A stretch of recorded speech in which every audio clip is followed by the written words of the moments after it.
Hello guys, what's up?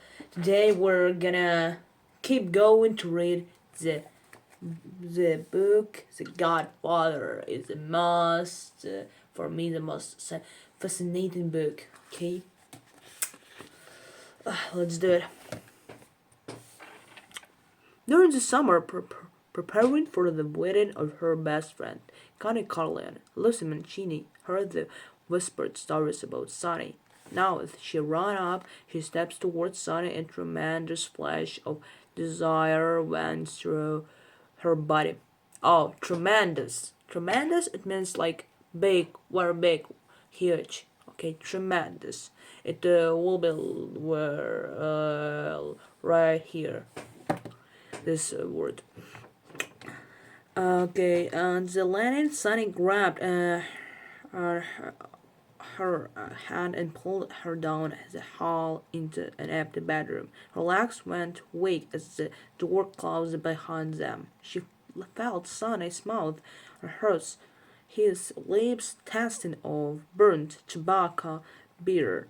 At the moment she felt his hand come up beneath her bridesmaid's gown, and for the first time in her life she reached a shattering climax. They leaned against each other out of breath. It might have been going on for some tea, but now they could hear the soft knocking on the door. They heard Tom Hagen's voice very low. "Sonny, you in there?"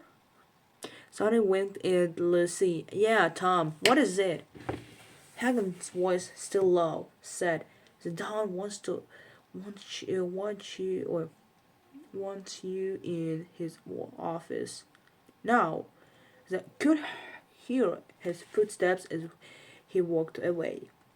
Sonny waited for a few moments and then slipped out the door after Hagen. Lucy combed her hair and checked her dress. She went out the door and ran into the garden. She took her seat at the bread table next to Connie, who exclaimed, "Lucy, where were you? You look drunk. Stay beside me now. Stay beside me now." The blonde groom poured Lucy a glass of wine and smiled knowingly.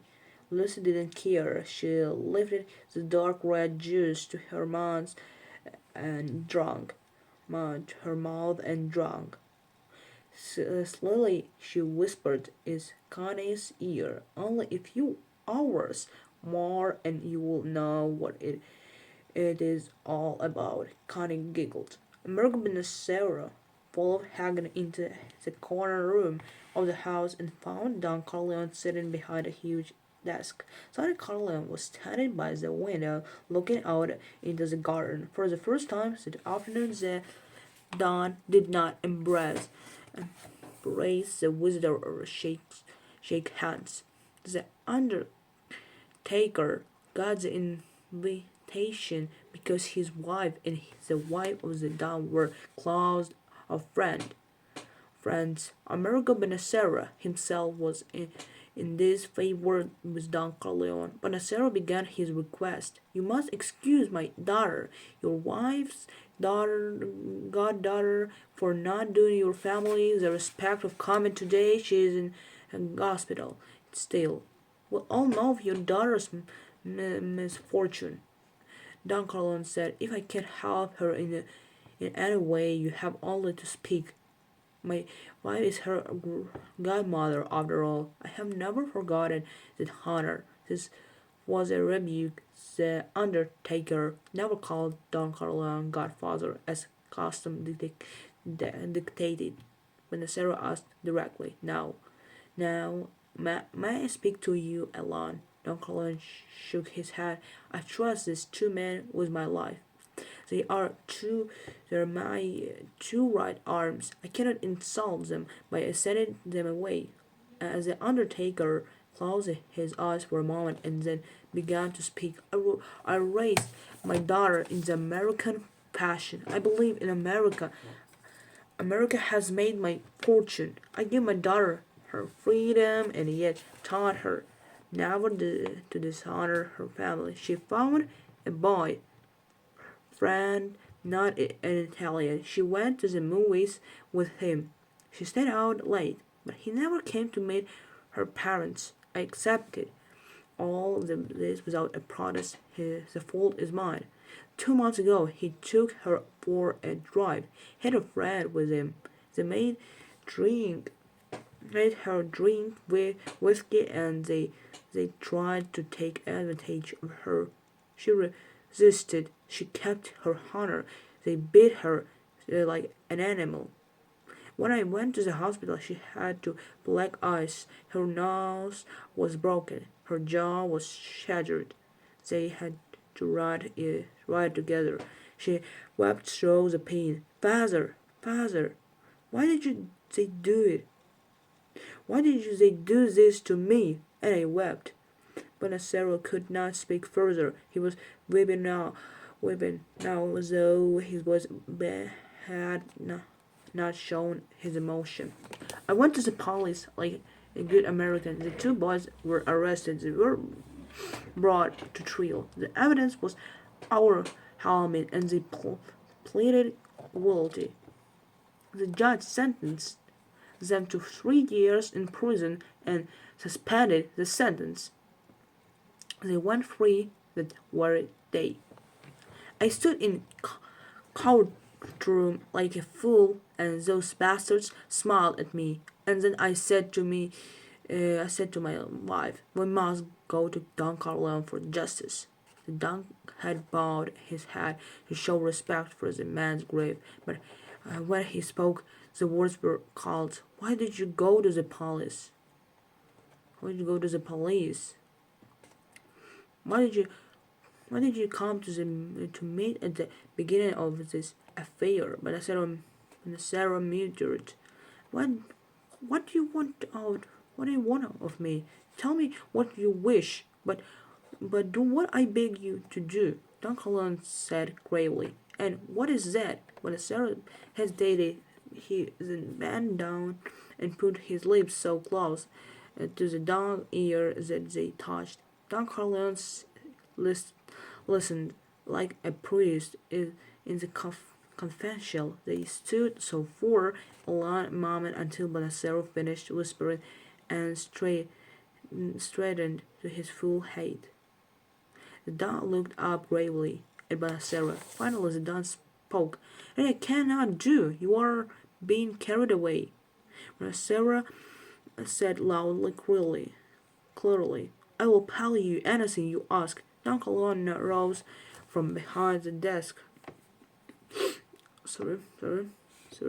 His face was still impressive. "We have known each other many years, you and I," he said to the undertaker.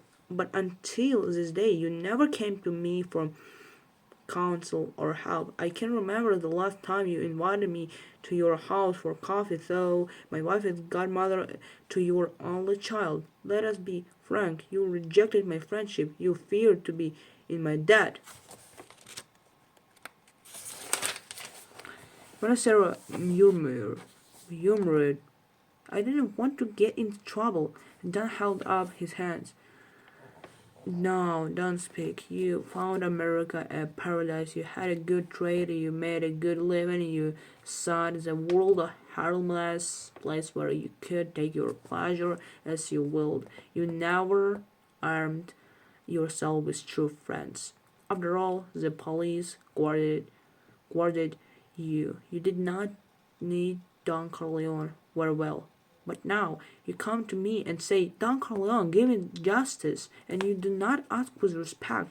You do not offer me your friendship. You come into my home on the bridal day of my daughter, and you ask me to do murder, and you say, 'I will pay you anything.' No, I'm not offended. But what have I ever done to make you treat me so disrespectfully?"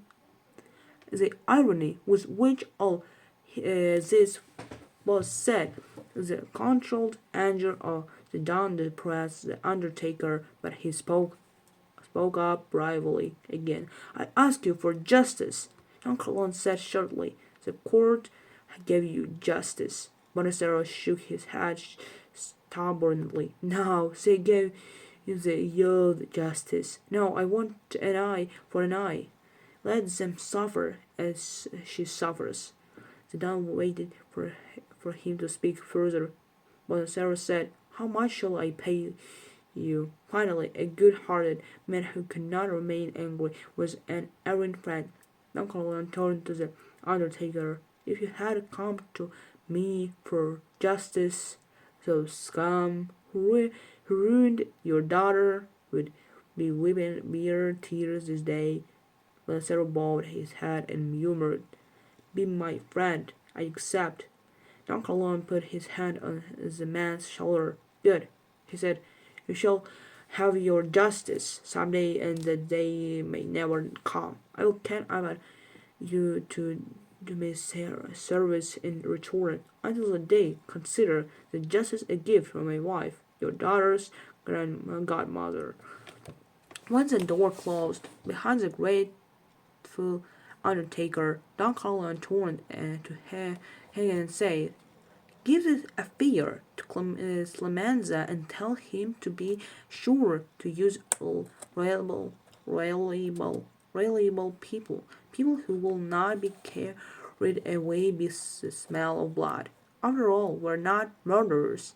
From the garden there came a happy shout. Sonny Corleone pressed close to the window, and Johnny, he came to the window. What did I tell you? Hagen moved to the window. It's really your godson, he said to Don Corleone. Shall I bring him here?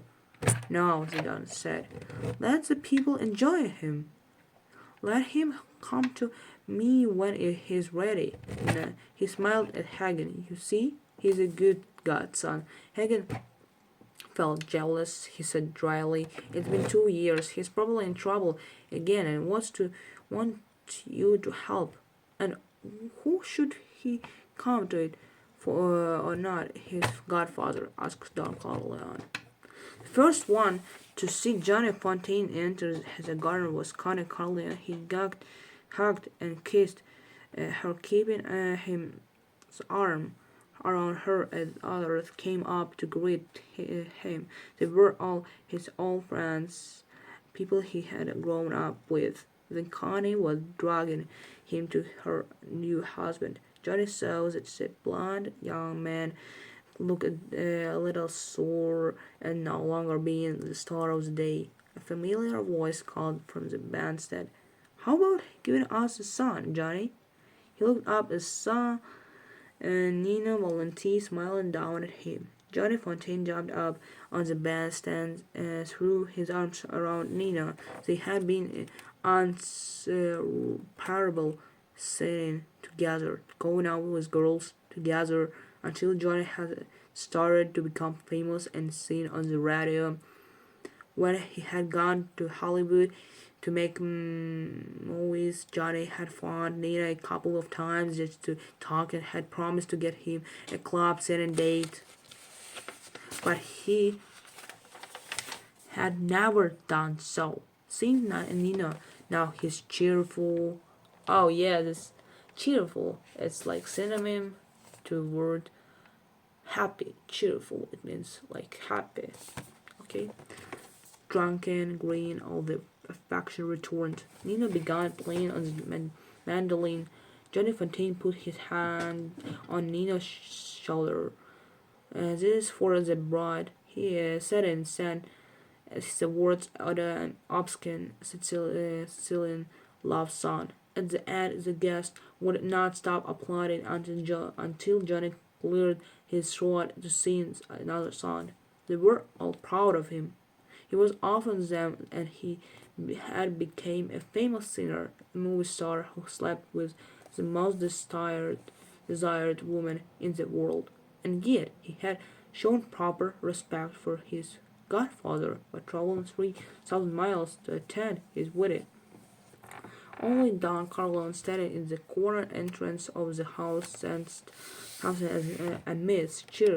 Cheerily, he called out, My godson has come 3,000 miles to do us honor, and no one thinks to wet his throat. And once a dozen full wine glasses were thrust at Johnny Fontaine. He took a sip from on rushed to embrace his godfather. As he did so, he whispered something into the older man's ear. Don Corleone led him into the house. Hagen held out, out his hand when Johnny came into the room. Johnny shook it, said, "How are you, Tom? How are you, Tom?" But without his usual charm, and Hagen was a little hurt by his coolness. Johnny Fontaine had said to the Don, "When I got the wedding invitation, I said to myself, my godfather isn't mad at me anymore." Or, oh yeah, mad. It's like, godfather isn't angry at me anymore. Mad it means like angry. I called you 5 times after my divorce, and Tom always told me you were out or busy, so I knew you were sore. Okay, busy or sorry, divorce is like when people have had a wedding, and after that the people broke up. It's like divorce. It's like it's like a fish off a fish ethical divorce, ethical breaking up. Okay. Don, Don Corleone was filling glasses from the yellow bottle of Straga. That's all forgotten now. Can I do something for you still? You're not too famous, too rich, that I can't help you? Johnny drank the yellow liquid and held out his glass to be refilled. He tried to sound jaunty. "I'm not rich, godfather. I'm going down." "You were right. I should never have left my wife and kids for the tramp." Oh, sorry guys, but tramp it means like a horror. Tramp horror. Okay. In this book, I have many synonyms to many words in English. English has many synonyms. It's really big. Like, okay, let's do example, beautiful. Okay, synonym to word beautiful: gorgeous, attractive, appealing, pretty, handsome. Handsome is only for boys. Appeal, and I remember others. I don't remember others words, other synonyms for beautiful. Okay, let's keep going. I'm married. I don't blame you for getting sore at me. Blaming. Okay, Don Corleone broken. How is your family? Johnny sighed. "I took care of them. After the divorce, I gave Guinea and the kids more than the courts said I should. Courts. I go see them once a week. I miss them. Sometimes I think I'm going crazy." He took another drink. "Now my second wife laughs at me. She calls me an old-fashioned Guinea.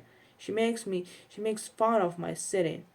He lit a cigarette. "So, godfather, right now life doesn't seem worth living." Don Corleone said simply, "These are troubles I can't help you with." He paused, then asked, "What's the matter with your voice?" All the charm disappeared from Johnny's Fontaine's face. He said, "Godfather, I can't sing anymore. Sometimes something happened to my throat." The doctor's done. "Now what?" Hagen and the Don looked at him with surprise. Fontaine went on, "My 2 pictures made a lot of money. I was a big star. Now they throw me out. The head of the studio always hated my guts, and now he's paying me off." Don Corleone stood before his godson and asked grimly, "Why doesn't this man like you?" "I used to sing those songs for the liberal organizations." "Oh, I wanna notice this structure. Used to. Used to is like our old habits, what we what we did in the past, for a long time in the past. Yeah, yeah. If we wanna talk, I wanna tell about. Oh, I maybe in past I always played basketball. We use structure. Used to. I used to play basketball every single day when I was a child, for example. Okay. You know, all this stuff you never liked me to do. Well, Wolves didn't like it either. He called me a communist. Then I snatched a girl he had saved from himself. That my or second wife throws me out and Guinea and the kids won't take me back. Unless, unless I come crawling on my hands and knees, and I can't see anymore. Godfather, what's it? How can I do? Don Carlo's face had become cold without any sympathy. He said contemptuously, contemptuously. Oh my God! I don't know this word, guys. Contemptuously. If you know, you're really great. Maybe your English is very good, extremely good. You can start by acting like a man. Suddenly, anger changed his face. He shouted, "Like a man!" He reached over the desk and grabbed Johnny Fontaine by the hair of his head. "By Christ, is heaven! Is it possible that you spent so much time in my presence and turned out no better than this? I Hollywood Finocchio. Finocchio is an Italian word. What does it mean? Uh, Finocchio is like gay. If I if I understand correctly, in Italian, Finocchio it's like gay. Okay, he weeps and begs for piety. Who cries out like a woman? What shall I do? Oh, what shall I do? Don Corleone went on. You took the woman of your boss, a man more powerful than yourself, and you complain he won't help you. What nonsense!